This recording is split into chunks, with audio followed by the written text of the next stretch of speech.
Okay, so are we live? Yes, Okay. Do you want me to just go ahead and get started? I think so. I think most of the people are on. Okay. Well, hello everyone. I'm Luann Lee, and I'm the owner of Your College Planning Coach. I'm in Northern Virginia, and we're going to talk about the FAFSA tonight. You don't have to be fearful of it, although you do have to be careful. So, and this time last year when we did this, I had no voice. So by the end of the time, I mean, it was barely a whisper. So we're pretty lucky this time. Everybody's healthy. But anyways, I'm just going to move this over a little bit so this is out of my way.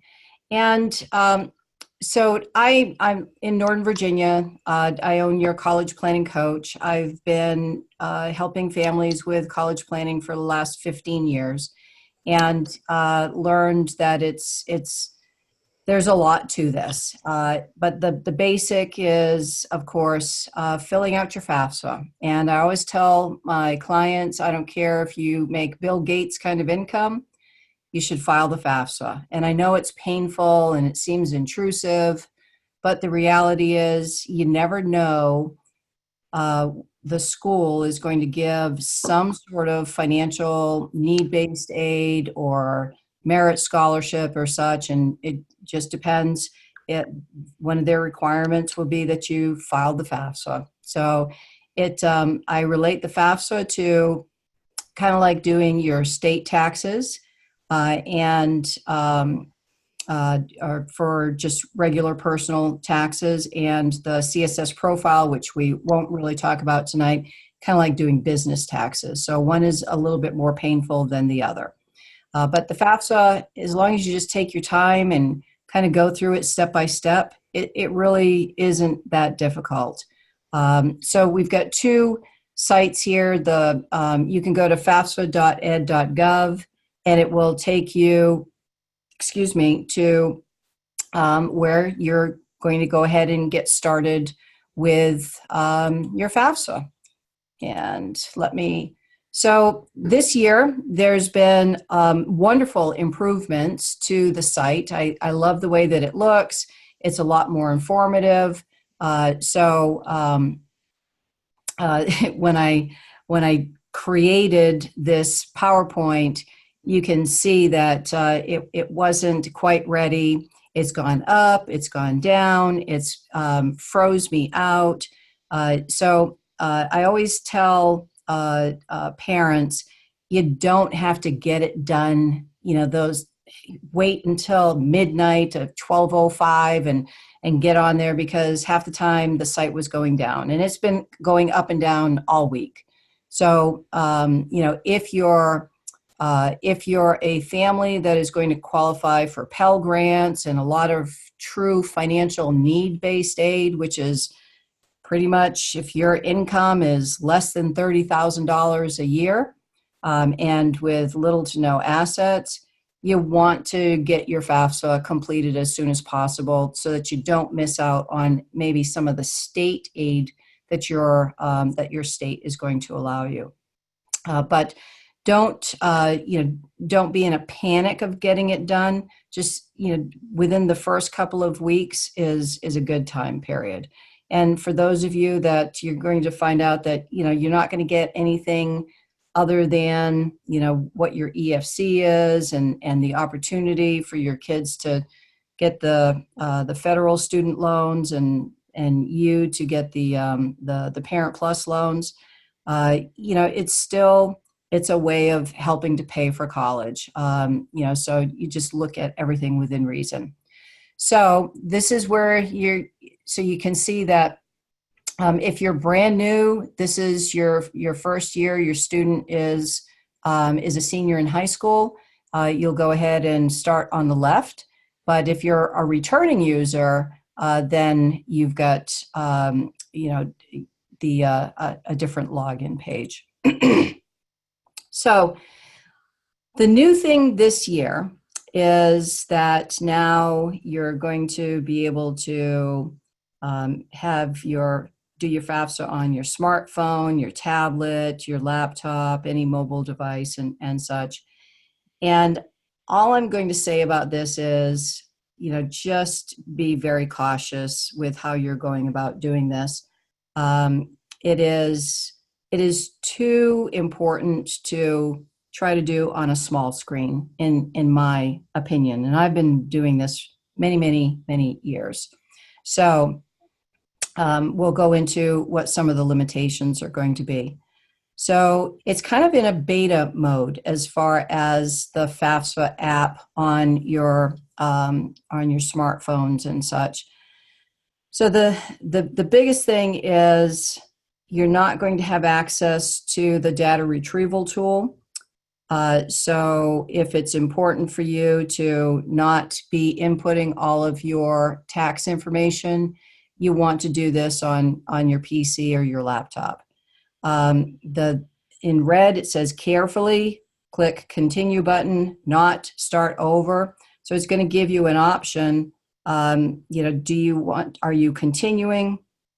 And, with those small screens and our student is doing their part and the parent is doing their part on a separate, you might be on a laptop and your student is on their smartphone and they click start over just because their finger got in the way, then all the data that you put in there is now going to be gone. I have personally have not tried it myself, and I have no intentions of trying it. So if anybody does and they want to share their results, I'd be interested to learn. If there are returning students, so if you did a FAFSA for your student last year, you're not going to be able to use this on your phone. So anyways, there's a lot of screens on here. I'm going to be going through them fairly quickly because it's going to be, a lot of it's going to be repetitive. You're going to get, you're going to have access to this. So we don't need to be here until midnight. But when you go to the first step before you file your FAFSA is what? You have to get your FSA ID. And so you're going to go ahead, if you just click on, go to the sites that let me just go back here. FSAID.ed.gov. Go to that site, and that's where you're going to create your FSA ID. And you're going to have one for mom or dad. You don't have to have both of you, and one for the student. And so the most important thing about this is it is very, very case sensitive. So just write everything down, keep it in a safe spot as far as your username, your password, your email, and when you go to log in, your password is, like I said, very case sensitive. Then you're going to have 4 questions and answers that are going to prompt you when you go to log in. It's going to ask you 1 or 2 or 3. Write it all down someplace. Keep it in a safe spot because it is definitely, when you go to log in each year, typically they say that you have to get a new password in 18 months. But I have found the last several years that typically the student has to create a new password almost every year. The parent typically will last about 18 months. So if you know the 4 security question and answers, it's very easy to go ahead and either reset a new password, or let's just say you forget your password or your login. If you know your security questions and answers, it's it's very easy to go ahead and go in to reset your new your password. So, Luann, sorry. yes. Can I Mhm. just pop in with a few questions that relate to what you just went through? Sure. Somebody asked, if you're divorced, do you have to share the login or an email? If you're what? I'm sorry? Divorced. To the other parent, you mean? Yes. So, in a divorce situation, there's going to be one parent that is going to be applying their information on the FAFSA. So, if the student is living with one parent more than 50% of the time, then that is the parent that is going to be putting their information on the FAFSA. So, you don't have to share that with the other parent. And the other question, Suzanne said, if you did a FAFSA several years ago for an older child, do you need to set up an entirely new account? If no, you just need to set up, do I need to set up a new FSA ID for the younger sibling? So every child has their own FSA ID. And so you as the parent can keep your FSA ID, but every 18 months you're going to have to reset your password. So the FSA ID is specific for every student. Yeah, I think I'm just going to read this comment from Leslie because it's kind of interesting, related to, she used the online mobile app for FAFSA. She said, I used the app for my returning student and did do the direct transfer from the IRS. It was very easy. The app I used was My Student Aid, which is the new app. I haven't submitted it yet as I wanted to wait till this webinar was done, but it was very easy to understand and had info from the past. So that's good to know. Yep. Okay. So there's different deadlines. So you've got your state deadline, you've got your college deadline, and you've got your federal deadline. The bottom line is get it done as soon as possible. If you wait until June 30th of 2020, you'll still get to qualify for any of the federal loans. But if there was any federal free monies that you could have qualified for, or the subsidized loans, or maybe some funds from your state, that has been lost. So the rule of thumb is get your FAFSA done as soon as you can, and typically by the end of October, first part of November. Even if you're, a lot of families say, well, I'm not going to get anything. Well, you never know until you submit it and find out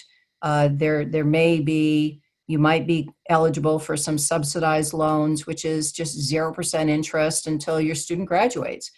That's leveraging. That's using somebody else's money while your kids are in school.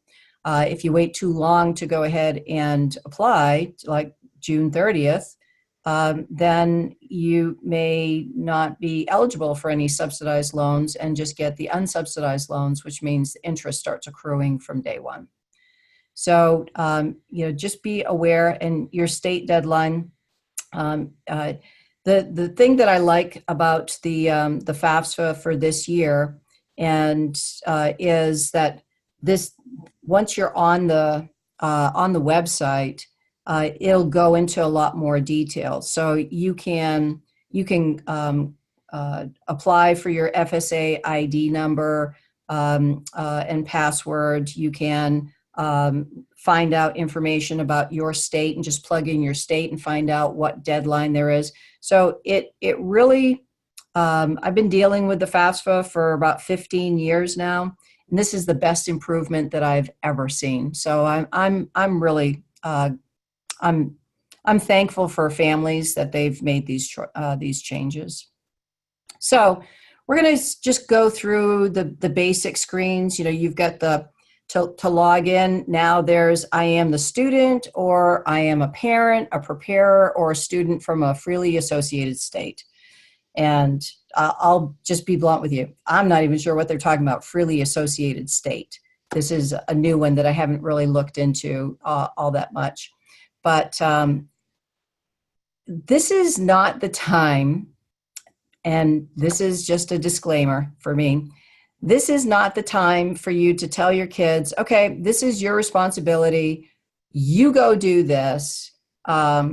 There's too much money at stake here.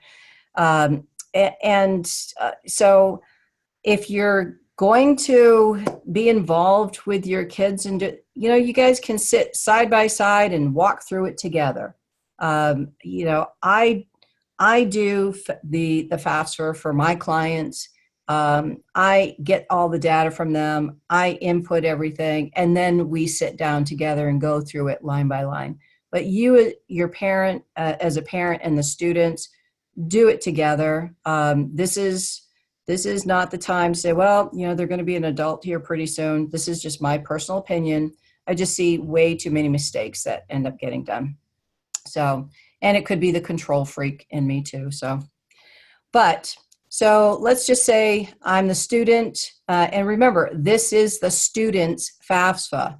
It is not the parent's FAFSA. So there's going to be student pages and parent pages, but this is the student's FAFSA. So you're going to, once again, go back to the first screen. You will have gotten your, created your FSA ID, one for the student and one for a parent. Both parents do not need to have an FSA ID or sign the FAFSA. So just choose one of you, or if it is a divorced situation, whichever parent is going to be filing, of course, who has the student lives with more than 51% of the time.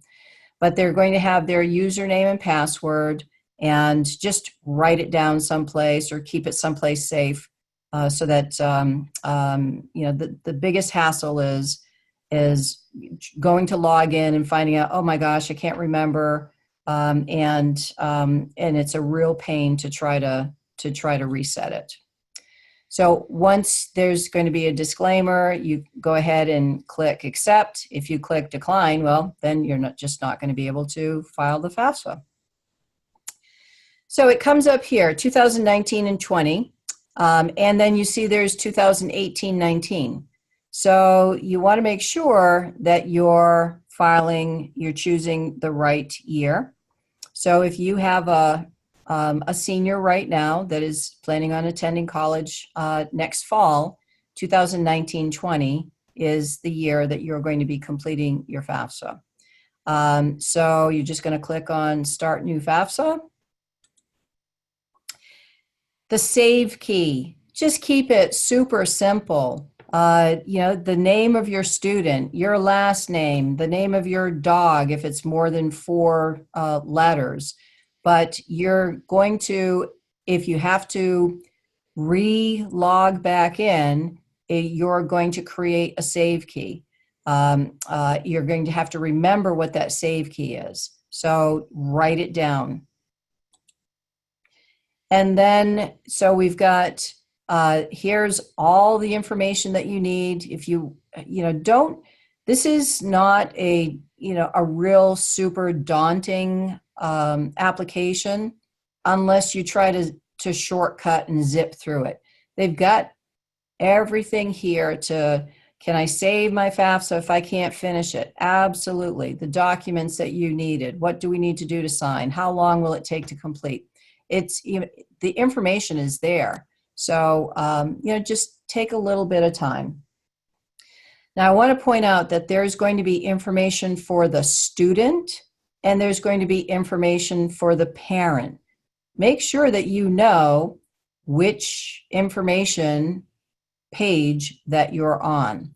The FAFSA belongs to the student, not to you. Although, you're the bank, you're the one writing the checks, but this is the student's FAFSA. Verify the email address, and this is a good time if you haven't started filling out applications, college applications and whatnot. Don't have some crazy email address for your kids. Just first name dot last name, pretty a grown-up email address at this point. So these are all pretty self-explanatory, and I'm going to move this over so I can see. If you see these little arrow or question marks over to the corner, if there's something that you don't quite understand, just click on the question mark, and the information is going to be very self-explanatory for you. So you're, once again, just make sure that you know if you're on a student page or the parents page. Not all students are single, so there's a drop arrow. Student eligibility, I'm a citizen or I'm not. For males, then it's going to come up, yes, I am a U.S. citizen. Most males have to register for Selective Service. So if they're under the age of 18, no, they're not registered. Do you want us to register you with the Selective Service system? It automatically populates to no. I suggest you check yes so that it doesn't get forgotten. Because if your child turns 18 before all of this ends up getting processed and they find out that he's not in the Selective Service system, then any federal aid is going to be held up until that gets accomplished. So if they're not 18 yet, just go ahead. I recommend you click yes, and that way it'll all get taken care of for you. So I went ahead and clicked on the question mark, and then you can see that the information that they give is nice and clear, and it's all fully there for you. So select eligible non-citizen if you are not a U.S. citizen and you are one of the following, whether you're a permanent resident, eligible non-citizen, Canadian native born, and it will just all, show you, are you eligible or not? And if you are neither a citizen nor an eligible non-citizen, you are not eligible for federal student aid. Just be aware of, the questions, the question mark. Any time that you have any question, it'll break it down for you.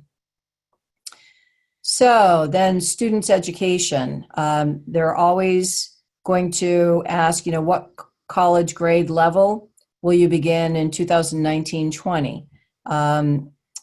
So you're going to, most of you, I'm assuming, and we should never assume, but I'm guessing most of you, this is going to be the first time that you're filing a FAFSA. You're going to get this question every single year, so make sure that when you go to the drop-down box that you're selecting the following year's what grade your student is going to be in the following year. And, typically it's usually their first bachelor's degree. Of course, until they graduate, then they're still going to, if they're going on to graduate school or such, then they'll be completing the FAFSA, and it will go on. So let's keep going. And once again, maybe you weren't sure, you can hit a question mark, and it breaks it all down for you. It's just so, it can be super simple, but it also can be super complicated if you try and rush through it. Are you interested in being considered for work study? I always advise my clients, you click yes, you check yes. If you check no, it's never going to be offered. And so it doesn't, if you check yes, it doesn't mean that you're automatically going to receive it. It will just depend on if, if you're, however many work study positions are open, are going to go to those students that have the most financial need first. And then, of course, high school completed by parent 1 and 2. So if you are, if you started at community college or started at a 4-year university and didn't finish, and you always meant to go back, just, this is not the time to feel bad about it or to fudge and say, well, I'm going to finish next year, so I better put college graduate. Just go ahead and put high school because, it might get you a different category of financial need-based aid. And so if you're filing jointly, you're going to have parent 1 and parent 2. Just remember whichever parent has the FSA ID that is going to sign, just remember, are they parent 1 or parent 2? We'll get to that towards the end. So that you'll see what I'm talking about there. Luann, quick question on the previous slide. There's a question, if a student is doing dual enrollment, would they still be considered never attending college? Yes. So they're still going to be going in as their first year. So have you ever received federal student aid? That's the federal student loans or grants, Pell Grants, whatever, yes or no, of course. First year filing, typically that's going to be a no. So have you ever received federal student aid?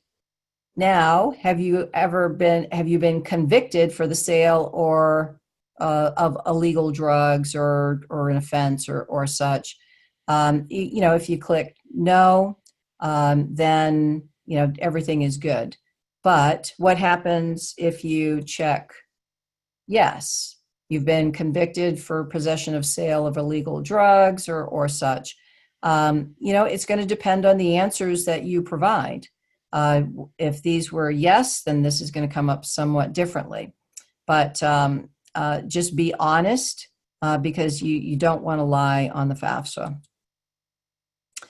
So you can see that as we're going along, kind of each section, suddenly you're going to application was successfully saved. And they're going to remind you the FAFSA belongs to the student. So you and your always, unless otherwise noted, refer to the student. And so let's go ahead here. So based on the information you provided, we've determined you may qualify for federal student aid. So, this is, and you're going to see all different names on here to protect the innocent. So, but this is where, as you go through each section, it's now going to, here we're at the point where we can start putting the names of schools that we are thinking of applying to. So you can see here, we can either click on the federal school code, but if you don't know the answer to, or if you don't know the school's federal school code, then you can go ahead and select the state. You don't have to put the city, and then this is a little bit a better screen for you. So you can select the state and the school name, and then it will go ahead and do a search for you. So let's go to, I had clicked the question mark. So the federal, it explains what the federal school code is. And, and half the time, unless you have, been to the school's website and you've, written it down, most parents aren't going to know what the federal school code is. So you can instead search for the college by selecting the state and entering the college's name and or city. And that's what most parents end up doing. And that's what I end up doing half the time for my clients as well. So I love the look of the FAFSA this year. I really do. It's just looks so much better, so clean. So you just start. In this case, we found a school that the student was looking for, and you'll see here there's the federal school code for you. Now you can click on View College Information, and it will bring up all the stats on the school itself. So let's just say that we clicked on the college information. And so now it's going to come up with the website, the in-state, out-of-state cost, the net price average, their graduation rates, and so on. And you can go to College Scorecard, and there's the link right there on the FAFSA, and it will take you so that you can see this and other information that you might be looking for. So I think this is a great update that they've done. And I clicked on the arrow, and so what it's doing is it's telling you, that this is the net price average, the graduation rate, retention rate, and so on. Now, in this case, we went, and it's not just for the four-year universities, it's also for the community colleges. So, you just, it's just so much clearer this year than what it has been for the last 15 years, I'll tell you. Now, if you needed to put schools in a different order, so if you're looking for state grant money, as an example, you want to go ahead and put your state school at say you've got 2 or 3 schools in your state, and then you've got some schools out of state. You can use these arrows here, the plus signs, to go ahead and move your schools. So you want to go ahead and make sure that you've got your state schools at the top of the list. So once again, now we're going to another section. Application was successfully saved. They remind you that, the FAFSA belongs to the student. So it's talking about student age, marital status, degree confirmation. Just when it's talking about as of today, are you married and such, some kids are. I mean, it's just life. So, but just make sure that the biggest mistake that most parents make is confusing the student and the parent pages. So if you just take your time and read it, you'll be absolutely fine. And some of our students do have dependents, but most don't. And I've seen so many parents that have used, written input the rest of the dependents in their family because they're too rushed and they're not looking that it's a student page. Once again, it kind of breaks it, go to the hover over the question mark. Now, this is what I wanted to point out here. Select yes if you are expecting a child who will be born before or during the school year, and you, and if married, will provide more than half of the child support. This is your student that we're talking about, not you having another child. So just be careful between the student and the parent pages.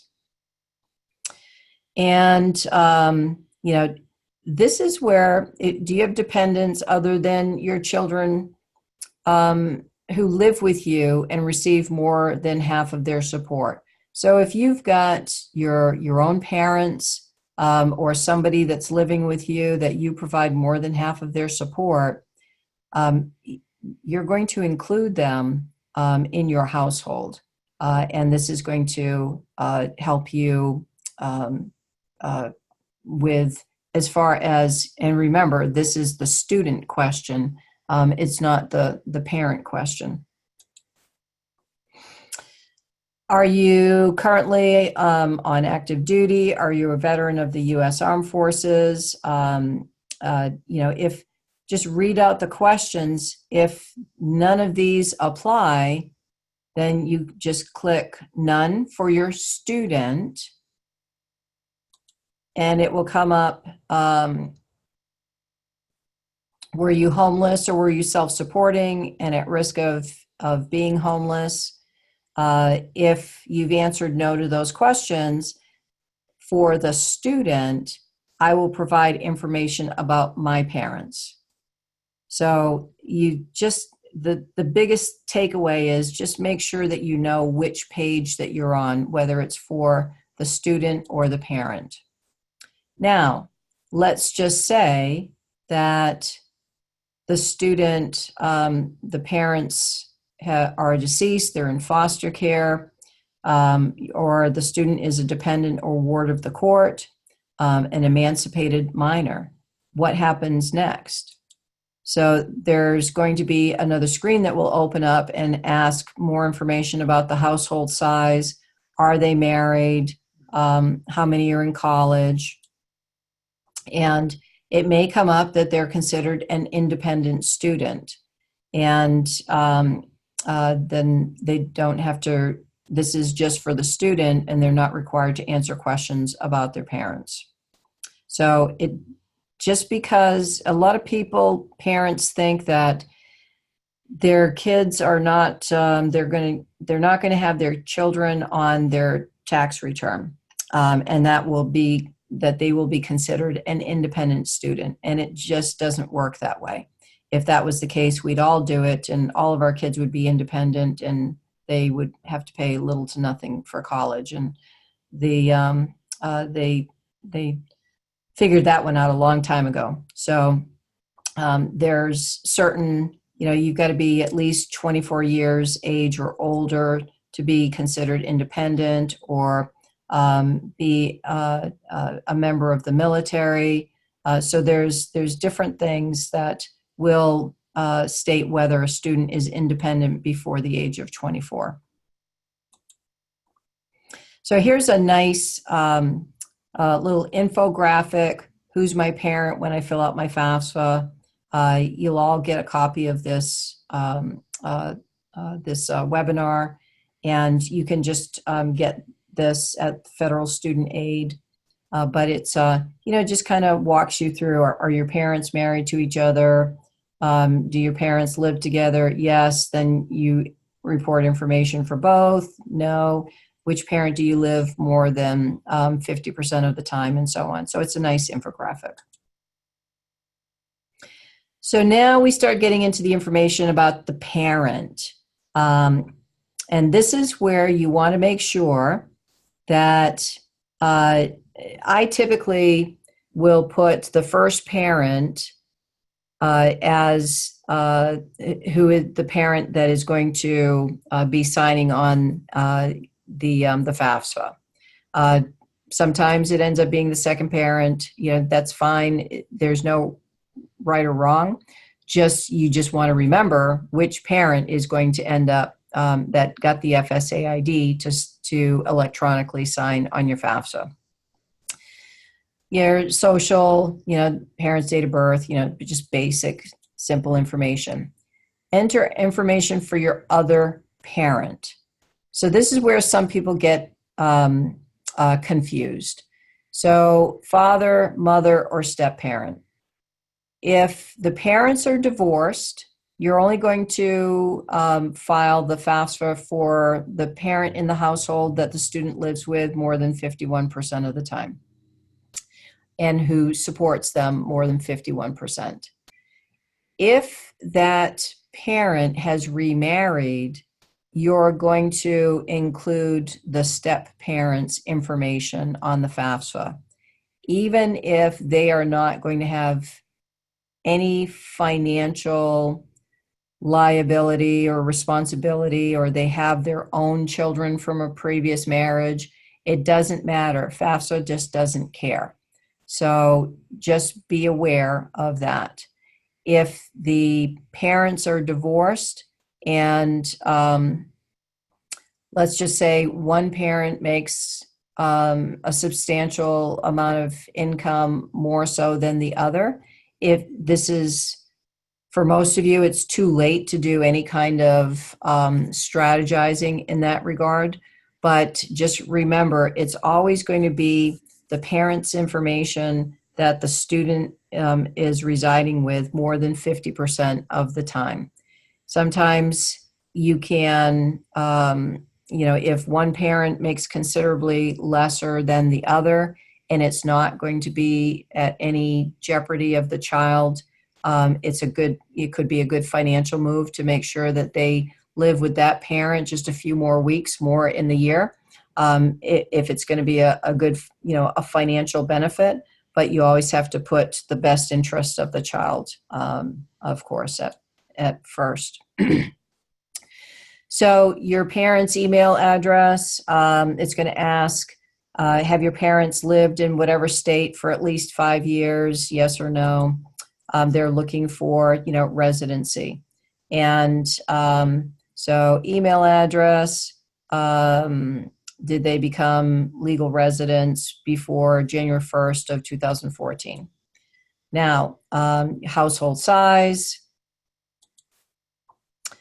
number in college. So that's going to be how many in your parents' household will be college students between 2019 and June 30th. Do not include your parents. So if some of you are going to college right now, you've gone back to get another degree, or you're doing your master's, or you've been downsized and going for a different career and you're back in school, you're not going to include yourself as a number in college on your child's FAFSA. But if you are applying for FAFSA because you've gone back to school, then you will include your rising senior as a number of in college. So even though your student is a senior in high school right now, remember you're filing for next year's first year in college, so they are considered, for all intents and purposes, in college for this form. Here we go. We're going into the parent tax filing status, and once again, we're going into a new section. So the application was successfully saved. And so now it's just, going through the different drop downs. Did you complete your 2017 tax return? Married, filing joint. And this is where we get to the first indication of linking to the IRS data retrieval tool. And FAFSA loves it when you use the DRT. And I kind of have a love-hate relationship with this. So I'll explain. They want you to link to the IRS, which is wonderful. It makes it super simple to do this. There was such a disaster last year with this IRS retrieval tool. It was pitiful. So they were linking the parent's income to the student, and it was just a mess. So if this is your first time, you have not filed a FAFSA with other children in college, my recommendation to you, especially if you might have a little, some complications, whether you are self-employed, if you took an IRA rollover, especially if you did. If there's any little inkling of something a little bit different on your tax return, my suggestion to you is click on the no thanks, and I'll walk you through here in a few slides as far as what you would do instead. What happened last year was just such a disaster. Incorrect information was transposed from the IRS into your FAFSA. You had no way of seeing, and you'll see in a minute. And the only way to correct it was for the financial aid departments at the colleges to make the corrections. So it was quite a disaster. What I did with my clients is I just refused. So we went in, we manually input everything, went ahead and submit and filed the FAFSA. You got to see everything the way that it should. You got your EFC. Then you can go back in and link to the data retrieval tool and link to the IRS. And then you can compare the ultimate EFC. And if there is a discrepancy, then you at least have a backup to show. So that's my 2 cents on this. So when the parent logs into the IRS data retrieval tool, remember, one parent has the FSA ID. So which parent are you, parent 1 or 2? You're going to input your FSA ID, or if you verified your email address at the beginning when you got your FSA ID, you can put your email address in there instead. And then, of course, the password, which is case sensitive. So if you're going to use the data retrieval tool, you'll see this. You're going to be leaving the FAFSA and you're going over to the IRS site. Now, for the sake of brevity and that we're not here until midnight, there is the student going over to the DRT as well as the parent going over to the DRT. I'm just showing the student just for brevity. But if your student worked in 2017, then they will also get the offer, I guess, to use the DRT. So once you've clicked yes, it's going to take you to this IRS.gov. This warning message is going to come up. You'll click OK. And then it's going to have your first and your last name, the last for your social, date of birth. The thing that you want to be aware of here is however your address is listed on your federal tax return is how you're going to spell it out. If there's an error in your name, if there's an error in the way that your street was spelled out, if your zip code is incorrect, whatever is on your tax return, you want to have on this information here. If anything does not match up, you'll come back with there's no such person in the database, and you won't be able to file by using the DRT. You can always, I recommend, then go back to get your tax return information corrected, but this is not the time to mess with it. Just put whatever wrong spelling is in there and then go back and correct it. So it will come up with, if everything was correct, you'll come up with this page here, and it's going to say, you see here, print this page for your records. I always print this page first. Then I'll check mark transfer my tax information into the FAFSA, which then this transfer now will be highlighted, and you click on it. If you do not transfer my tax information, return to the FAFSA, then of course nothing is going to get transferred and you're going to input the information yourself. Every now and then you're going to find out for some reason or another if you, let's just say, so you filed your tax return. If you haven't filed your 2017 tax return by now, you're not going to be in the database for the DRT.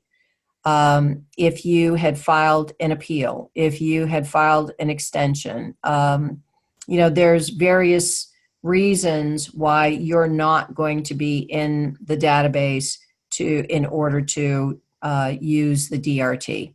It will come up and say that you're not in the system or such. If you're not sure, and then it will just send you back to the FAFSA.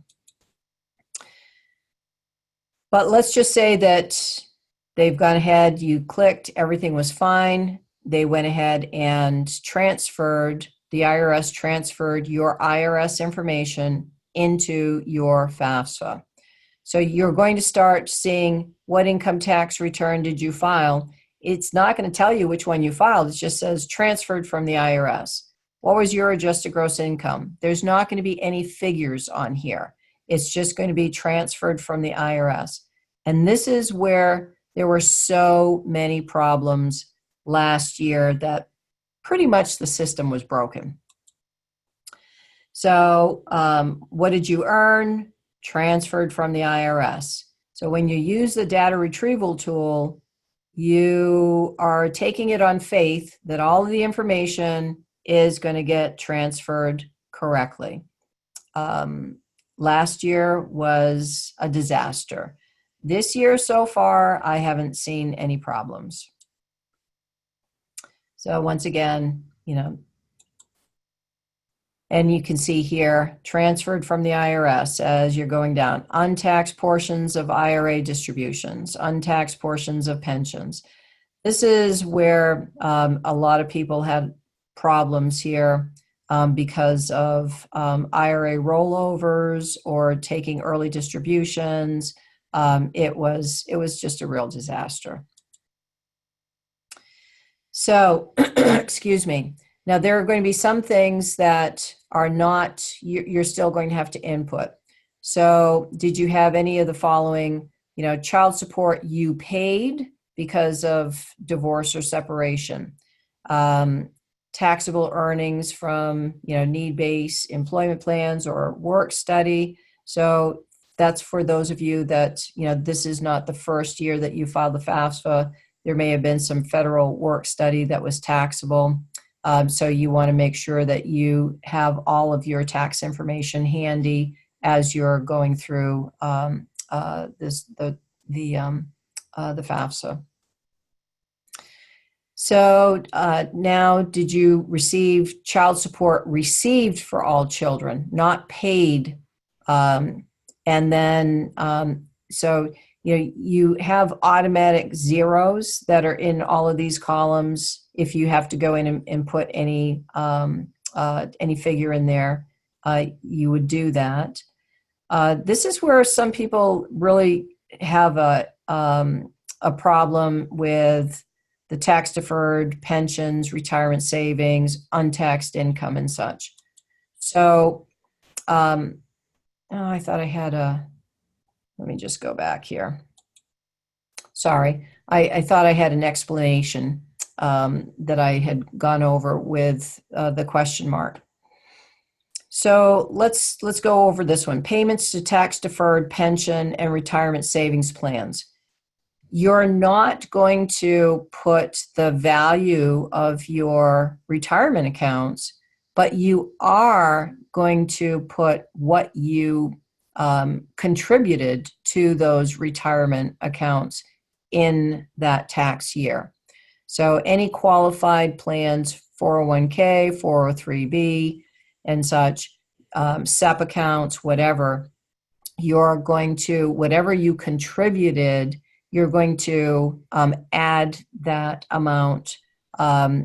So you're going to take your, the FAFSA takes your adjusted gross income, but when you get to this page here, whether it's the student, so remember here's a trick slide for you.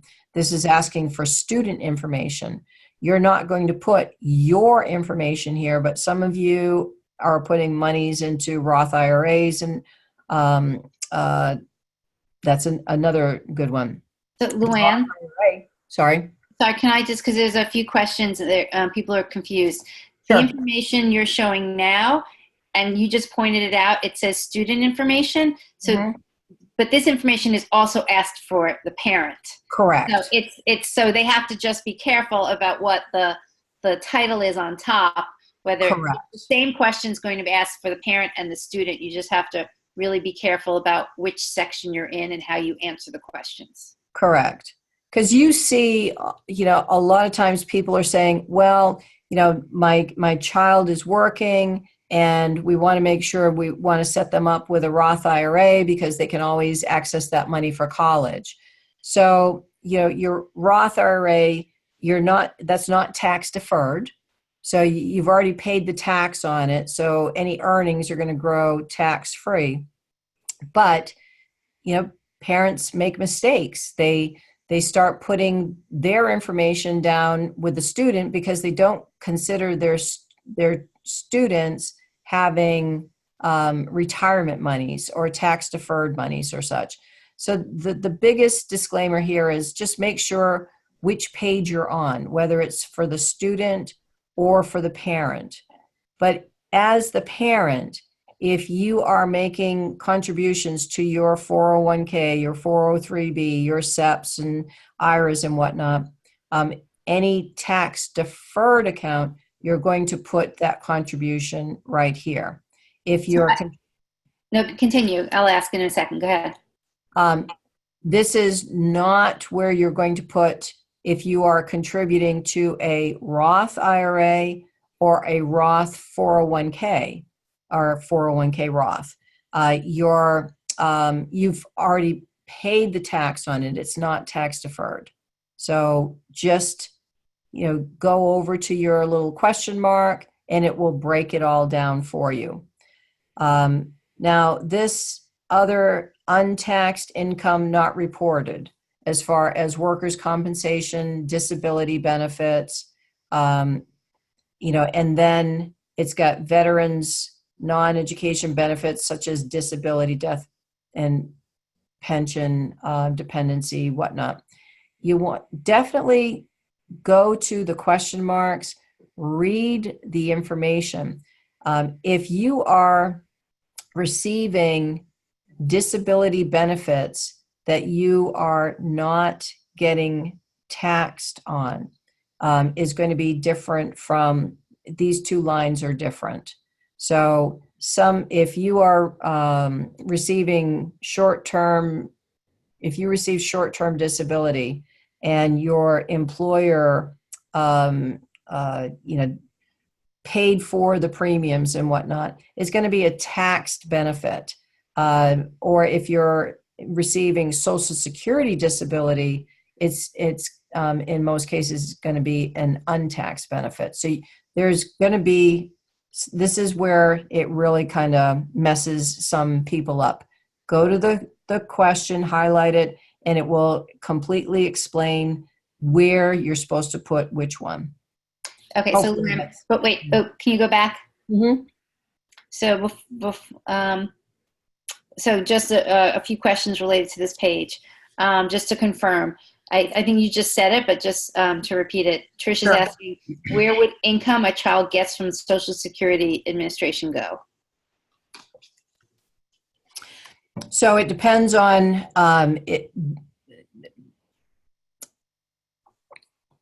excuse me. It depends on what that benefit is. If it's coming from, a parent passed away and they're receiving Social Security disability or not disability, but if the parent is disabled and the child is receiving a disability benefit as well, or if the parent passed away and the child is receiving a benefit, you've got to just make sure that those benefits are defined, and you always go to the question mark, and it will break it down for you whether this is going to be a taxed benefit or not, if it's considered untaxed income. So, it's as clear as mud, I know, but there's the different areas that you just have to be aware of. I'm just trying to think of an example. So let's just say the parent is receiving disability benefits. They are, well, we're on the student page, so let me take it back. If the student is receiving disability benefits because the parent is disabled, so I'll just go out there. My son is completely disabled as far as Social Security disability. So his girls, my granddaughters, do receive disability benefit until they're 18 years of age. So those are going to be, it's not a taxed benefit in their case because he's completely disabled. If the parent was receiving short-term disability benefit that the employer was paying for, and they're going to be end up being taxed on that benefit. So you've got to, it's a real quagmire as far as understanding what type of disability benefit that they're asking for. Because in both of these lines, you've got disability benefit here, and then there's also disability down here as far as veterans disability benefit. And I apologize, I thought I had the screen up that explained it in full. If these two areas are an area that is going to have an impact on you, all you have to do is just go to and highlight the blue question mark, and it will systematically explain it for you so that you're fully aware. And if anybody has a specific question, they can email me if you want to give them my email at the end, and I can send a better defined answer for them. Okay, one other quick question, just again while we're on this page, and you get, I think this is going to be a repeat, but it might be worthwhile. Do you put IRA contributions here if it was on tax return as not a Roth? As far as a traditional IRA? Yeah. Yeah, that's because it's tax deferred. So the Roth IRA, you've already paid your tax on the Roth. So you're not adding that tax deferred money back because you've already paid the tax on it. With a traditional Roth, you're getting a tax deferment. So it's the same as with a 401k. You're going to, any payments to tax deferred retirement savings, which is a traditional IRA, a 401k, 403b, you're going to add that amount. It's going to be on your W-2. Okay, great. Okay. Clear as mud. So, excuse me. We get to the end here, and so before you click on, because this is a problem that I see in the paying for college site. People say, well, I don't know what my EFC is. Where did you see it? And I've seen this for several years.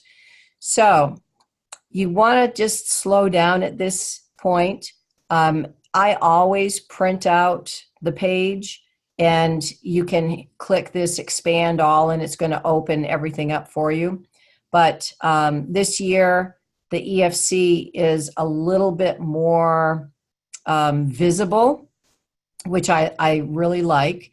But, and in this case, this particular student did have a 0 EFC. But let's just say that you had a $5,000 EFC. You're still going to have zeros in front of the 5,000. So it confuses a lot of people because they see a couple of zeros in the first line and think, well, that's got to be a registration number or something. But that is going to be your EFC. And then when you open up let me go back here.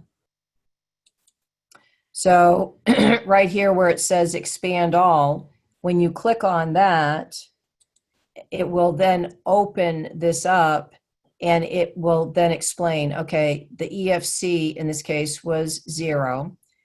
Based on the eligibility, this particular student is eligible for a Pell Grant of the maximum of $6,095. The direct Stafford loan estimate $7,500. So that's telling you that if it's $7,500, this student is either a junior or a senior in college. Your direct Stafford loan estimate for a freshman is $5,500. For a sophomore is $6,500, and then for the junior and senior year, it's $7,500. And so this particular student is attending the UMass Dartmouth. It breaks down the graduation rate, retention rate, and whatnot. So here's a nice little infographic as far as, simple steps to transfer your tax information into your FAFSA form. So for those that are using the data retrieval tool.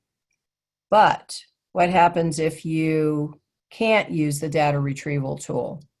Either you didn't file your taxes electronically, or you filed late, or you gosh, there's so many different things. You were caught up in tax fraud and you're no longer able to file electronically. You had let's say you had an IRA rollover and you don't want to use the data retrieval tool because it's going to really skew your figures. Or you just don't trust the system. And that's me. I don't really trust the system because I've seen too much over the years. So you can what's the word I'm looking for? You don't have to use the DRT. You can go ahead and input your own data. And quite honestly, for anybody with a freshman who is doing this for the first time, and you've had a IRA rollover, you've had you're self-employed, you just don't have just a standard tax return. There might be a little bit skewed there. I would suggest just go ahead and manually file your and not use the DRT.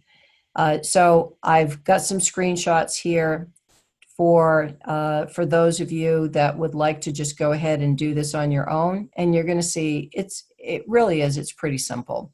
The explanations that they have here are really wonderful.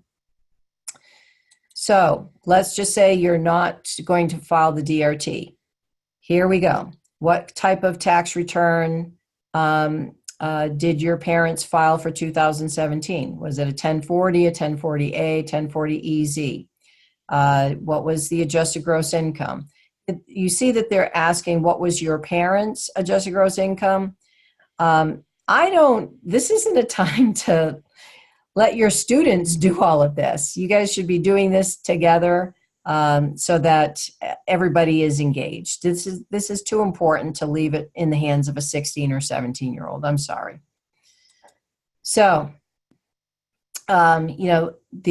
which type of tax return did your parents file for 2017? You can click on Income Estimator, and it will, you can just put in wages and dividends and whatnot. Every time you go over to the question mark, it's going to tell you what line that you get this information from. It's very, very, very self-explanatory. Other taxable income, as far as alimony, capital gains, pensions, annuities, rents, you click on the question mark, it breaks it all down for you. So it's takes you just a little bit longer, but if it's your first time and you might have a couple of little question marks as far as you just don't trust the system, I do this for all my first year parents, and we all just sleep a little bit better. Parents' income, just break it down. So here you're going to see, once again, it's the household. So if there is a step parent in that household, you're going to also include that step parent's income and assets, even if they're not going to financially do anything. It just is what it is. So, excuse me.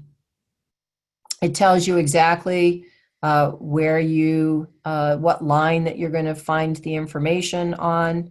It just takes you a little bit more time, but for the peace of mind to know that you're going to get the information correct, for me, it's worth it. Did your parents have any of the following items in 2017 as far as, here we start getting into combat pay, special pay, education credits, American Opportunity Tax Credit, lifetime earning from 1040 line 50. It just breaks it down step by step. IRA deductions and payments to, SEPs, Simples, KIOs, tax exempt interest from 1040 line 8B. It just breaks it all down for you. Untaxed portions of IRA distributions, untaxed portions of pensions, exclude rollovers. So this is where if you just use the DRT, these things are automatically going to be included, and that's the problem that they ran into last year, and it really skewed a lot of people's EFC numbers. So here's a good one here. Child support. Your parents paid because of divorce or separation as a result of a legal requirement.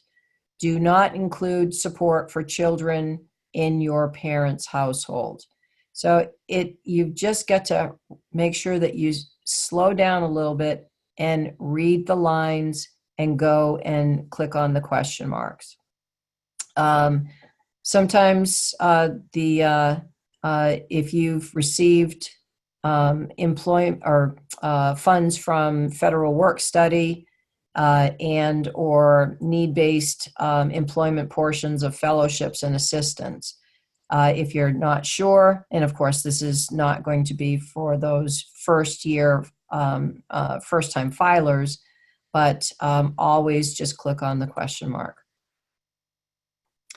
Now, parents' untaxed income. Here's where we're going to put child support. And so even though it doesn't show up on your tax return, if you have received child support, you need to input this information. On the screen prior to this, if you're paying child support, so don't mix up those two lines. Housing and other benefits paid to the military, clergy, and others. Here's one that a lot of people have a problem with, is payments to tax-deferred pension and retirement savings plans. Whatever is in your W-2, boxes 12A through 12D, just pay attention to the codes. I've seen people that have put the amount that they pay for their health insurance in this line instead of what they paid to their retirement plans. Once again, other untaxed income not reported, and we get into disability benefits and workers' comp and such, or veterans non-education benefits. You want to go to the question mark and make sure that it is applicable to you in which line that you're going to put that information on. So, untaxed income or benefits. This is where you're going to also include untaxed portions of health savings accounts. If you have an an HSA account, that is an untaxed benefit. So this is where most people most parents are making the largest mistakes, is kind of the breakdown of what type of untaxed benefit is going to be included or not included. So do not include untaxed Social Security benefits, supplemental security income, on-base military housing or military housing allowance. So those question marks at the end of each line are there for your benefit. Just take a couple of extra minutes and use those. This is where a lot of parents make mistakes as well. So this is where you're going to put your total tax-deferred pension payments. So if you paid, you've got your tax-deferred section on your W-2 in those boxes 12A through 12D. Don't include the amount in the code double D, which is your employee health benefits. If your employer is making contributions to your employee health benefits, don't add that in here. And I've seen a lot of parents do that, and it's you're just losing out on benefits from the FAFSA in that regard. This is a page that confuses so many people on the Paying for College site, because everybody says, well, we don't, if our assets exceeded 11,400, and everybody takes that figure as gospel. Everyone's figure is going to be different. So it just depends on your income and your assets, or I'm sorry, your income and your age. So in this example, you get an asset protection allowance if the oldest parent is 45 years old, married, filing jointly. This is the asset protection allowance for this scenario. It has dropped 40% from last year. It is a travesty. And this is why a lot of parents are so blindsided once they've completed their FAFSA, especially those that did it last year and now have done it again. And they say, how can this possibly be? Our EFC is even higher than what it was last year. It's because our asset protection allowance has dropped so dramatically. So just know that the figure is going to go according to the age of the oldest parent, whether you're filing jointly. If you're filing single, I mean, it's like 6,700 or less. It's just, it's pitiful is what it is. So if you do have assets that are exceeding whatever that figure is, then this box is going to come up, and this is where you're going to do the breakdown. So cash, savings, and checking accounts. As of today, what is the net worth of your parents' investments, including real estate, which is not your parents' home? I've seen so many parents that have put the equity in their primary residence in this line. You do not include that on the FAFSA. But if you have rental real estate or a vacation home or such, you are going to have to include the net worth of that real estate property. You take whatever the mortgage is, look at the equity. If you're negative equity, that's wonderful for the FAFSA. It's not wonderful in general, but you have to look for the silver lining. But if you have a positive equity, that's where you're going to put this. Now, if you have a family farm or a family business that is 100% family owned with 100 or fewer full-time employees, you do not have to include the assets of that family business or family farm. If you are co-owners with non-family member, then you're going to have to list whatever portion is of your family business. Of your business or your farm. So this is what trips up a lot of people that are self-employed. They just automatically add the value of their business, and if it is a family-owned business, they don't have to disclose that asset. So this is where you want to take your time and understand which investments that you do need to add to the FAFSA or that you don't. And so once again, rental properties or a vacation home, a second home, trust funds, uniform gift to minors, uniform trust to minor accounts, money market funds, mutual funds, CDs, and so on and so forth. So you have to understand that the UGMA and the UTMA accounts are considered assets of the student and must be reported as an asset of the student on the FAFSA.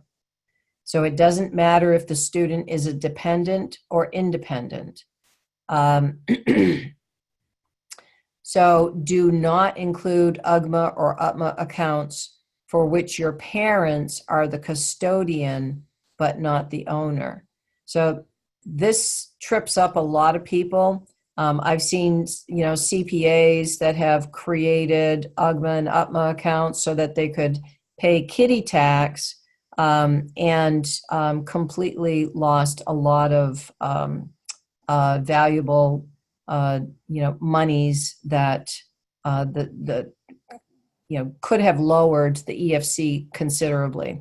So just be aware. It's a little bit too late to make any changes, of course, for all of you that are on this call, but, that would have had to have taken place several years ago. 529 savings plans are going to be counted as a parent asset, not as a student asset, which is a good thing because the parent has a lower asset protection of just over 5%, where the student has no asset protection. Now, if a grandparent has a 529 plan for your student, you do not include that on your FAFSA. And if you are divorced and the non-filing parent has a 529 plan that's in their name, you do not have to disclose that on the FAFSA. But once that money is used, it is going to be counted as income to the student, which is going to get counted and assessed at a much higher rate, unless you don't use those plans until the spring of the student's junior year in college and or their senior year in college. Luann, Yes. what about education trust funds from a grandparent? So same thing. It depends on when the money gets used.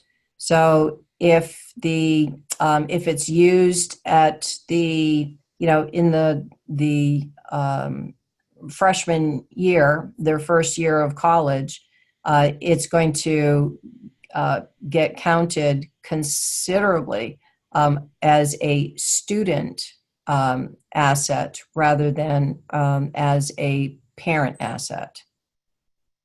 So it's if they can hold off and use that money until the spring of the student's junior year or their senior year of college, that it's not going to end up showing up on the FAFSA. Ooh. Hold on just a second. I just realized I'm not plugged in. I have to go grab my cord.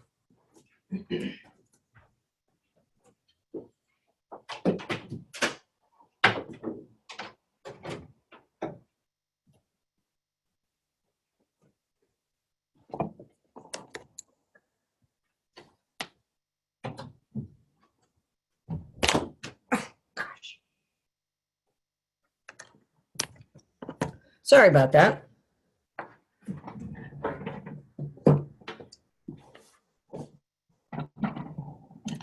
Two other quick questions. Go ahead. Somebody is asking about ABLE accounts. The what? I'm sorry? ABLE accounts.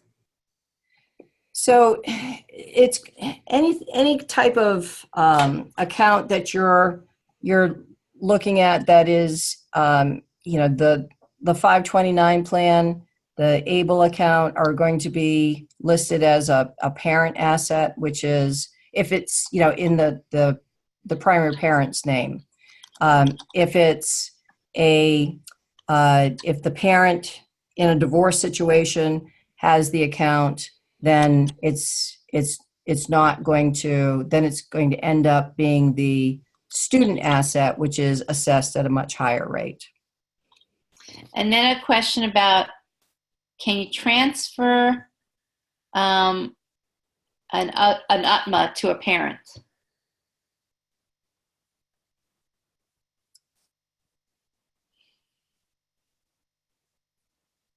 Why would you transfer an UTMA to a parent? To get it out of the parent, get out of the student's name. Right. I think, isn't it? I think it's state dependent. It is. You'd have to look at the contract and how it was written up. In many cases, a parent can go ahead and do that prior to the child turning 18 or 21, depending on the state, as long as you can show that it's still going to be in the benefit of the child. So it can be explained, but it's something that it takes a little bit of time to do. So it's very state specific, but it can be done as long as it's that you can show that it is still going to be in the benefit of the student. And one other question along the same lines, can you move the UTMA directly into a 529 account? Yes, you can. So, yeah. Yeah. There are any other questions? I mean, there's more, but yeah. finish. Okay. Excuse me. So, and take a look at the investments that do not include, the home, You don't have to include the equity in your primary residence, the value of cash value inside life insurance, your retirement accounts in total. You're just going to add, the annual contributions, pension funds. If it's just kind of sitting out there, you don't have any access to it, you're not taking any distributions from it. Same thing with annuities. You will not include those investments on the FAFSA. But once you start, many parents are having children older ages and such, and retiring earlier. Once you start taking distributions from your retirement account, that is going to get counted as income for you to disclose on your FAFSA. So it turns from savings to income, and income is assessed at a higher value than savings. So we're back to inputting our own information, not using the DRT. So with this parent asset page, you can't just, you've noticed that other pages just had zeros. You've got to go ahead and add your own zero here if it is a zero. They're have done this so that you're just not going to just automatically skip this page, because they're looking to see what is the net worth of your parents' investments, and here including real estate but not your parents' home. This is where a lot of people make mistake. They put the equity of their own home here because they're not reading this slow enough, and they could lose out on some subsidized loan amount, or maybe even some Pell Grant money. You never know.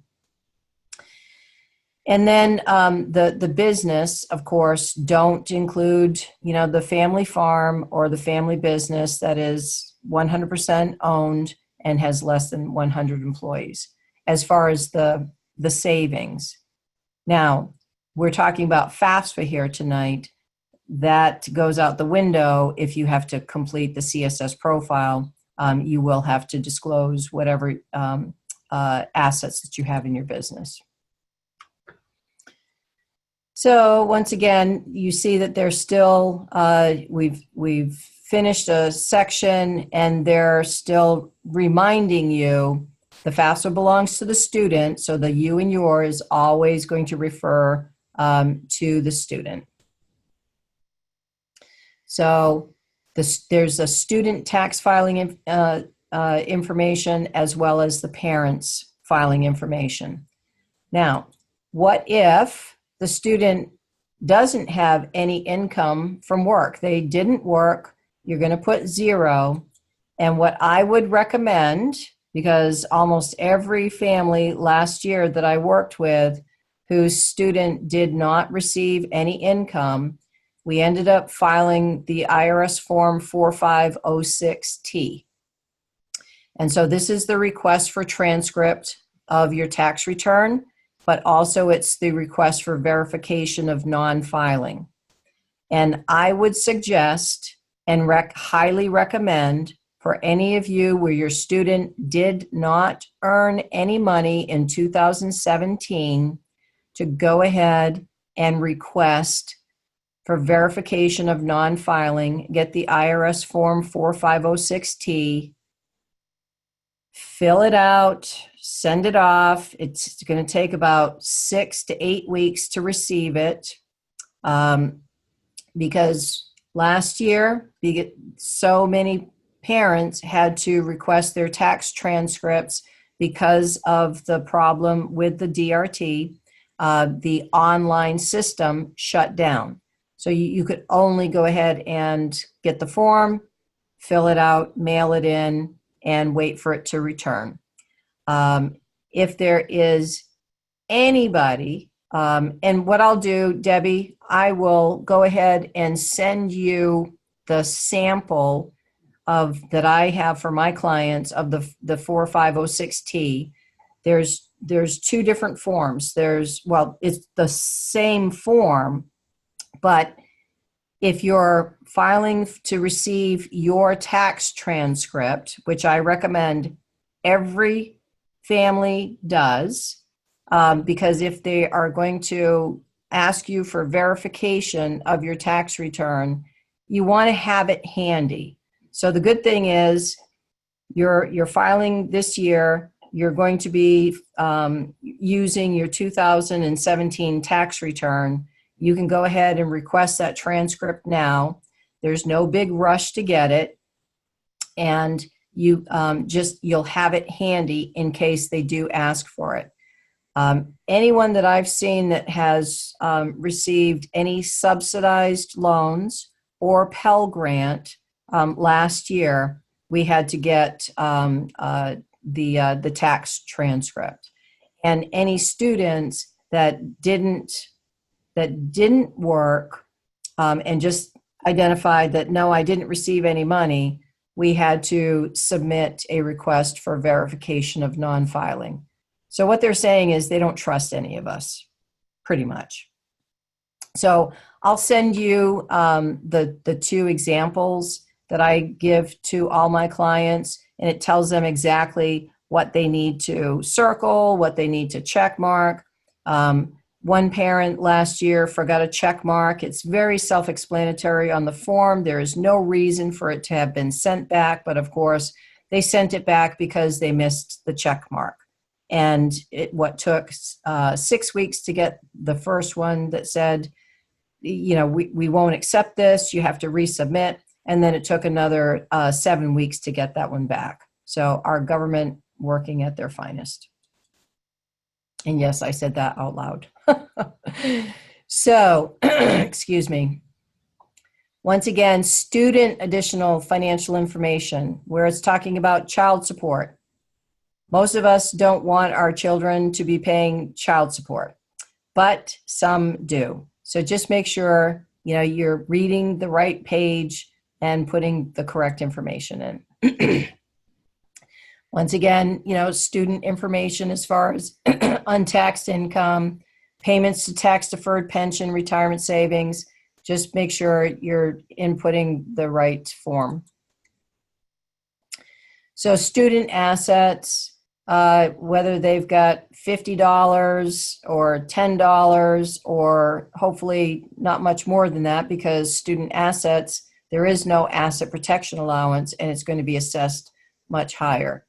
But once again, make sure that you're inputting the information for the student who typically are not going to own their home or have their business, although, sometimes they do.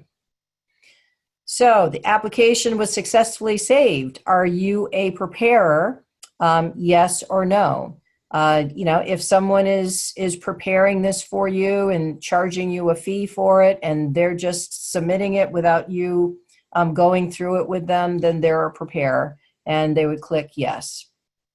For myself, I don't consider myself a preparer. What I do is I input my client's information, and then we sit down and go over everything to make sure that we haven't transposed any numbers and such. And it's just a service that I use with the rest of the services that I provide. So once you've gotten to the end, you're going to have the FAFSA summary. And this is where, a lot of parents miss this. You want to print this out. And so this collapse all over here, you'll be able to open it up, print it out, and have your own printed copy. What I like to do, probably old eyes, I don't like to do my double checking from the screen. So I print out a copy and I go through everything line by line with mom and dad to make sure that we've got everything correct.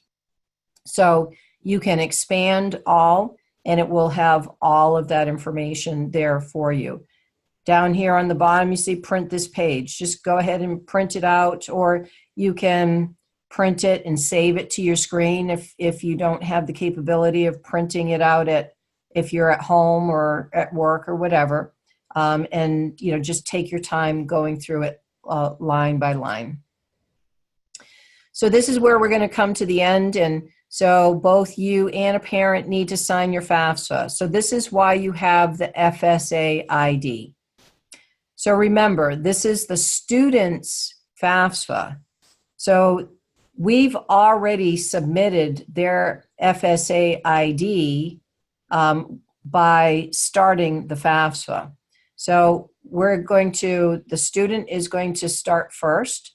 And so we'll go ahead, and this comes up, it comes up automatically, disagree. What you're going to do is then agree that read the disclosure. You're going to pay back your money. You're not going to receive a Pell Grant from more than one school, blah, blah, blah. Just click agree, go next. And suddenly here's this, this is just so much nicer than it has been in the past. I'm going to just tell you. Click on, sign the FAFSA. The FSA ID is your electronic signature. So the student signed. Now it's up to the parent to sign. And this is, once again, where you're going to want to know which parent has the FSA ID. Is it parent 1 or parent 2? If you click on the wrong one, it's going to let you know. So let's just say you are so fed up with all of this that you're just going to, you know what? I'm not going to say that I'm going to do all of this. I've just had it, and I'm not going to agree to this. Well, it will come up and say, you cannot submit this application until you, the parent, agree to the terms listed on this page. If you disagree, click clear all data to permanently delete your FAFSA. You don't want to do that. This is not the time to protest. So just go ahead and click agree, and you'll go on to the next page, and it's going to say, what is the parent's FSA ID? And let's just say that you put the wrong parent on there. It's going to let you know. What if you forgot the username or such? Then you're going to have to go back, and it will ask you the different questions as far as what your security questions were and such, if it gets to that point. So usually it's because you forgot that your spouse is going to be their parent ID on here. So can you do this without electronically filing with an FSA ID? Yes, you can. So you can print the page and the signature page and mail it in. You can submit without signatures, which it will allow you to do, but you're going to have to return to sign it at some point electronically. So the best way to get around this is to make sure that if some of you have not created your FSA ID yet, just write it all down and keep it somewhere safe, uppercase, lowercase, the questions and the answers, and you will have no problems. So, Lily, your FAFSA was successfully submitted to the Federal Student Aid. Yay! So, there is a FAFSA hotline. My suggestion is, if you do have to call and ask some questions, make sure that you call back until you get the same answer twice. You will be surprised that you may not get the same answer at the second person that you speak to. or the third person, and hopefully the fourth. Just document the names of the people that and the time that you called and the date, because you want to make sure that if it ever comes back, that you can document where you got the information from. So I find that so many people, they think that if their EFC is 0, it means that they're going to go to college for free. And it unfortunately is not the case. It gets into a lot more detail as far as picking schools that are going to give 100% financial need-based aid or such. So if your EFC comes up as 0, it's not time to celebrate yet.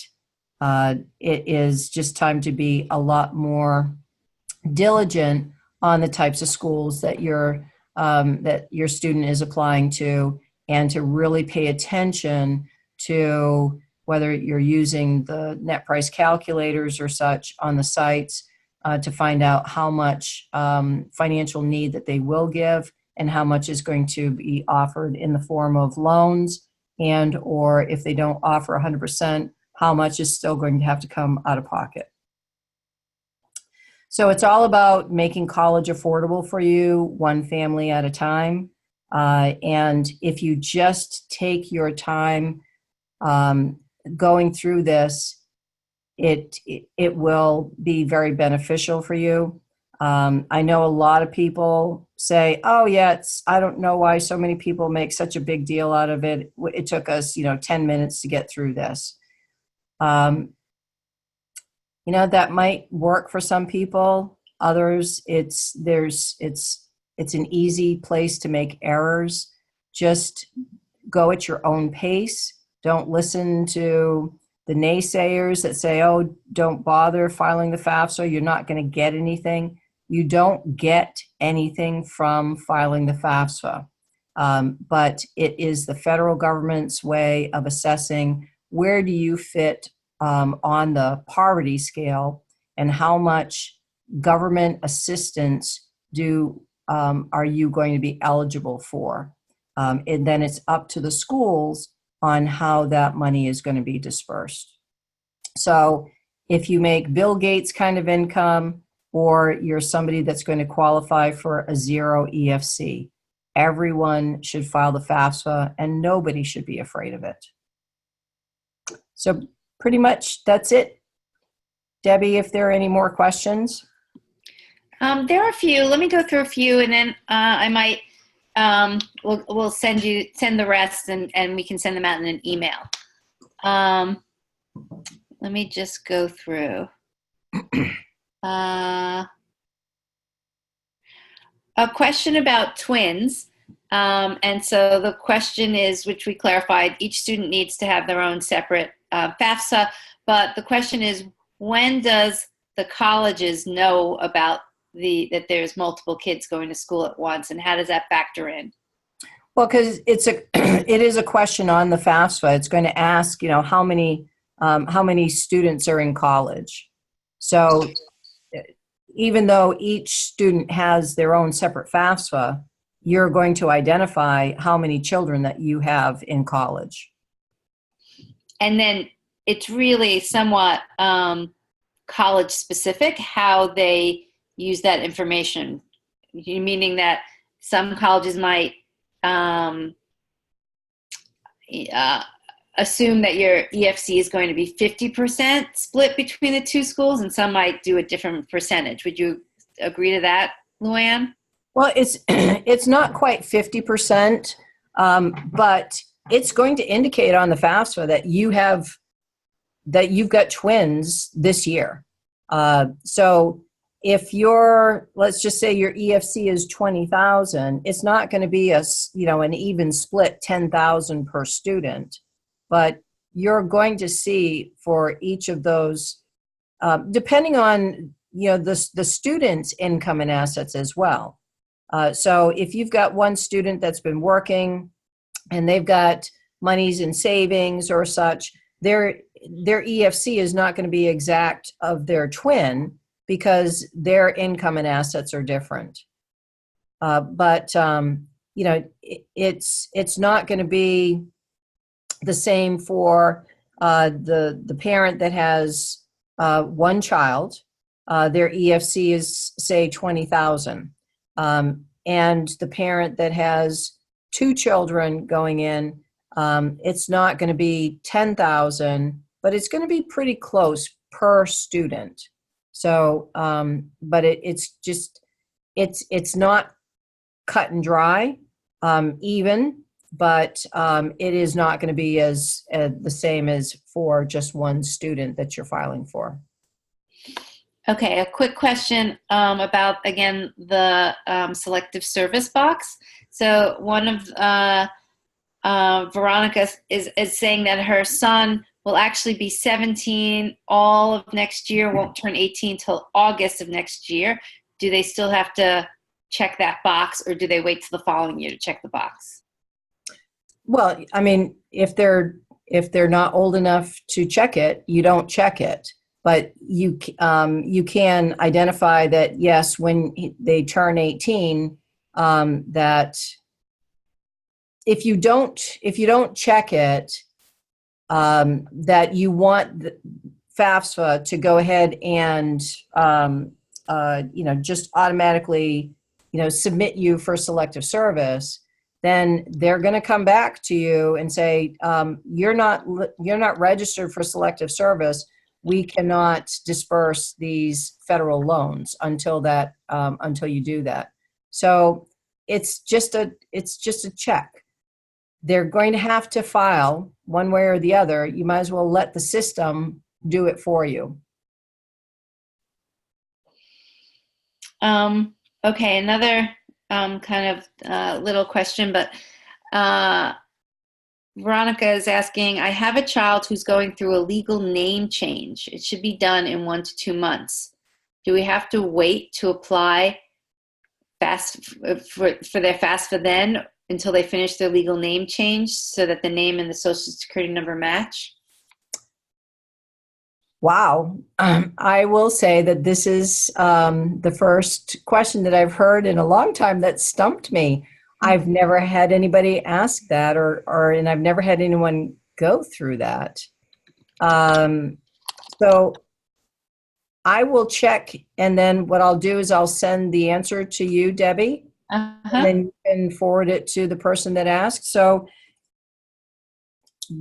it's the student that's going through the legal name change, not the parent. Right. Okay. Huh. I don't know. I've never come across it, and I've never had anyone ask. Mm-hmm. Okay. Another question.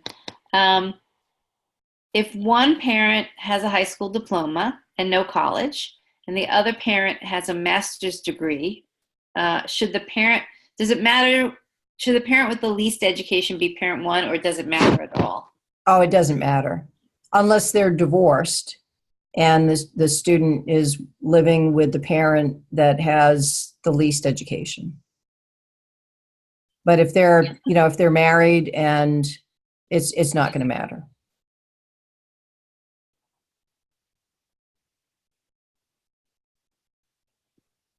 Okay. Oh, there's a question about if a student is supported by a non-parent, but it sounds like the biological parent lives with this partner who supports the child. Does that partner's information need to be included on FAFSA at all? And they live together. So they live together. They're not married. Never have been married. Never have been married. It's a new question category that has come up this year. And because so many people are living together for quite some time and such. So I'm not sure of what the actual, if there is a time period that they have to be together. It's something that new that came up this year. Once again, I'll be happy to look into it and get that answer to you. Because I haven't come across it as yet, but it is something that got added because so many people are living together and not getting married.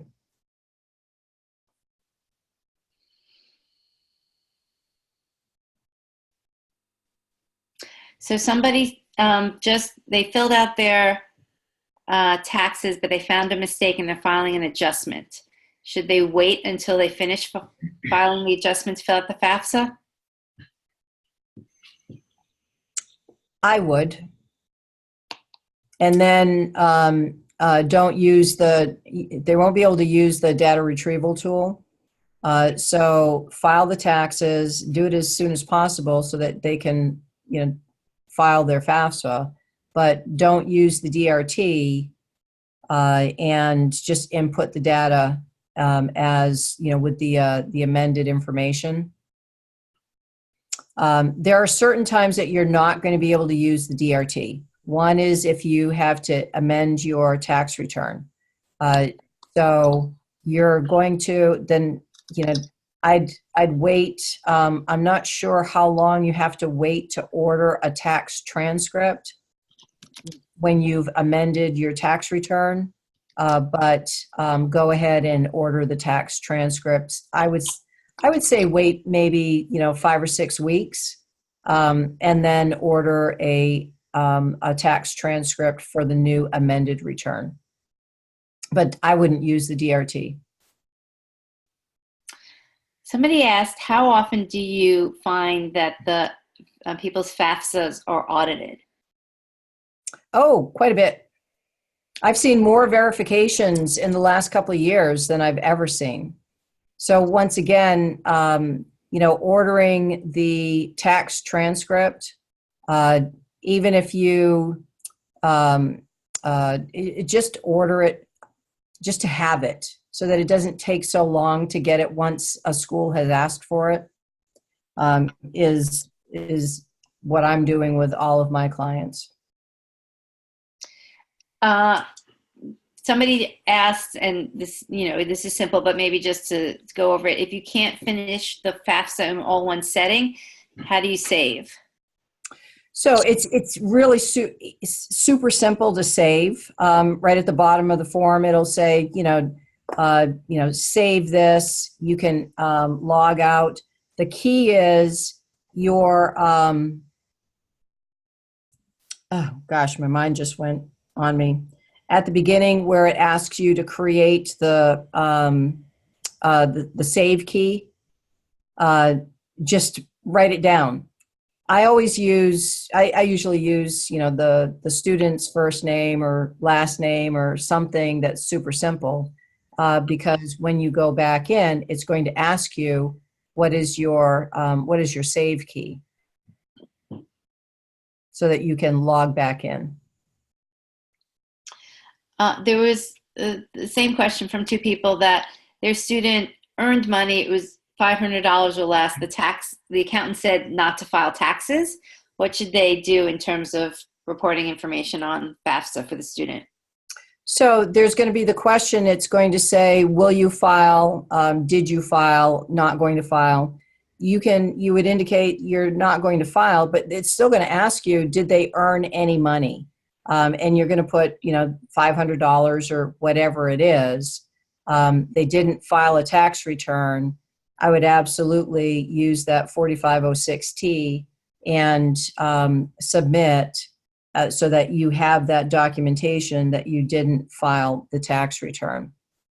And I just remember too, for any of the families that are going to manually input their tax information when they file their FAFSA, it's going to take about 3 days or so to, for that to process. You'll get an email back that says, your FAFSA has been processed. You have all of the data that was input. You have your EFC.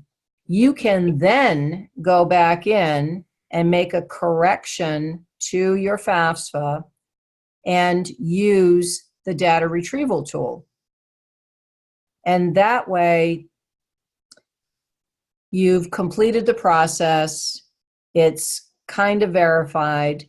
You'll see if the information has synced up or not.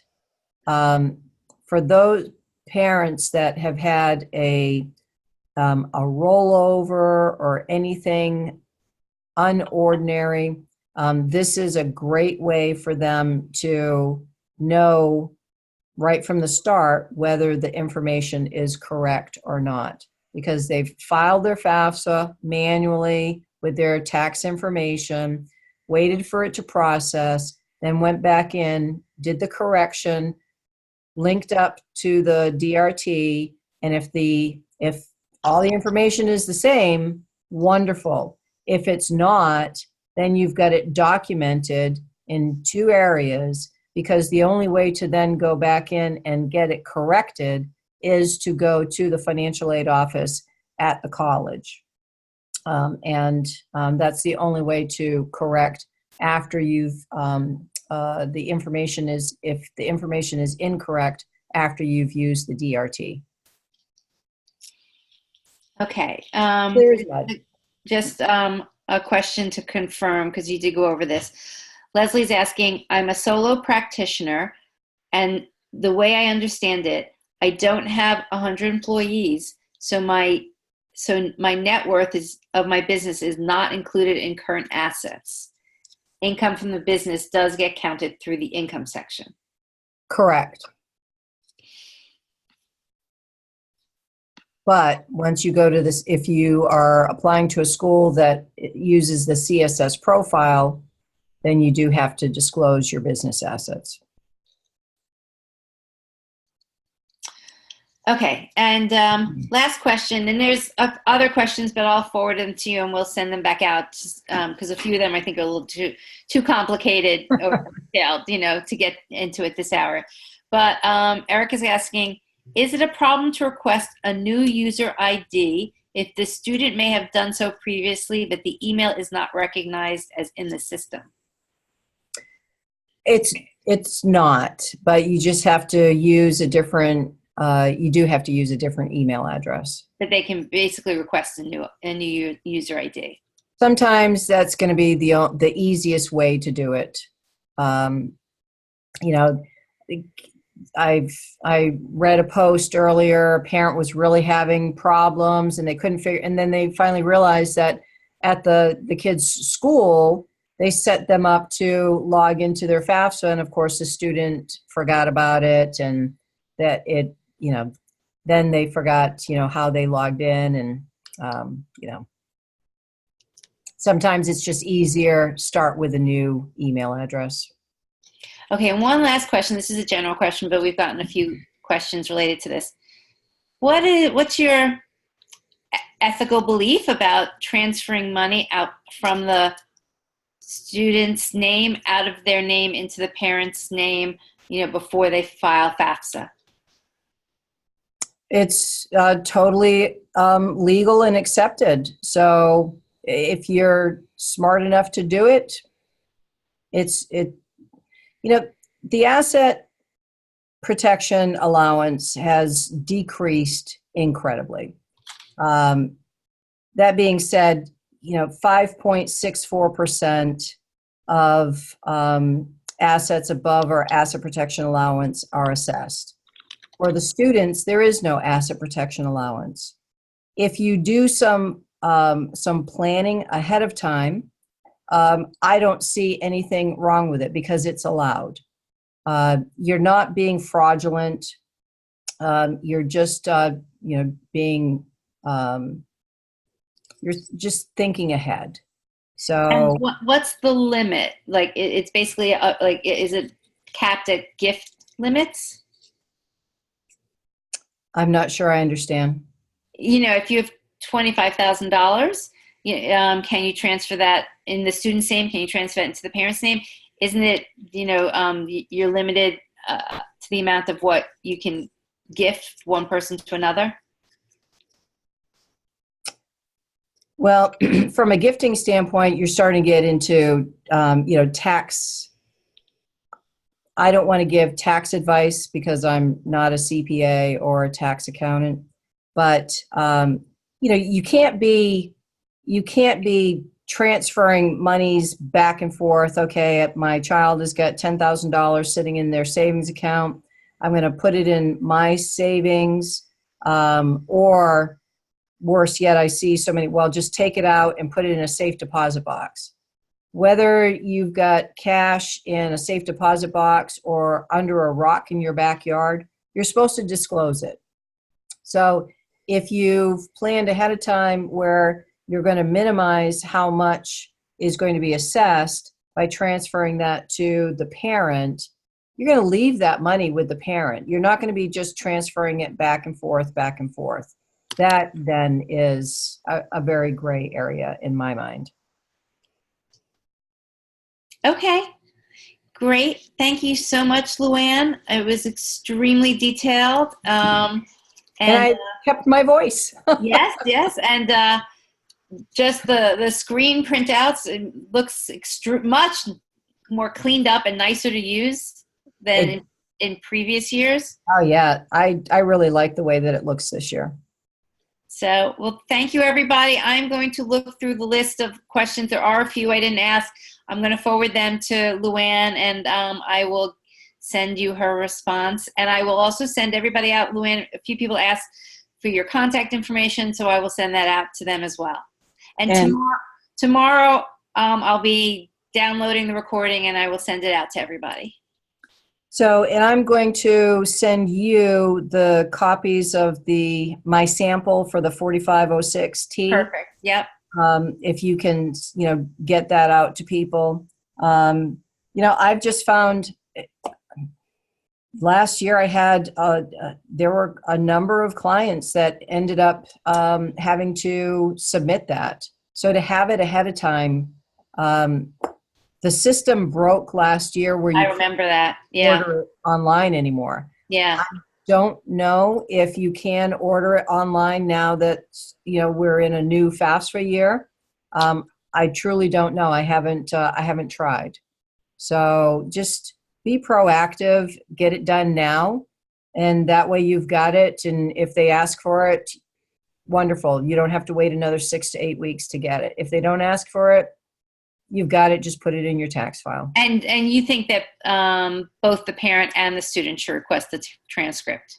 Oh, absolutely. And especially if the student, it didn't work, and I don't know what the deal was about that, but every student that I had last year, we needed to show that a verification that they didn't earn anything. So I've just been proactive, and everybody has already ordered theirs, parents as well as students. Better safe than sorry. Better to have all the documentation and copies that you can in this process. Yeah, and it just saves so much headaches of the stress later on while you're waiting 8 weeks and they send it back. Oh, you missed a little check mark. I mean, don't get me started. Okay, everyone. Well, so everybody take a deep breath, read the instructions, hover over the question marks, and you'll be just fine. Thank you again, Luann. Really, really helpful.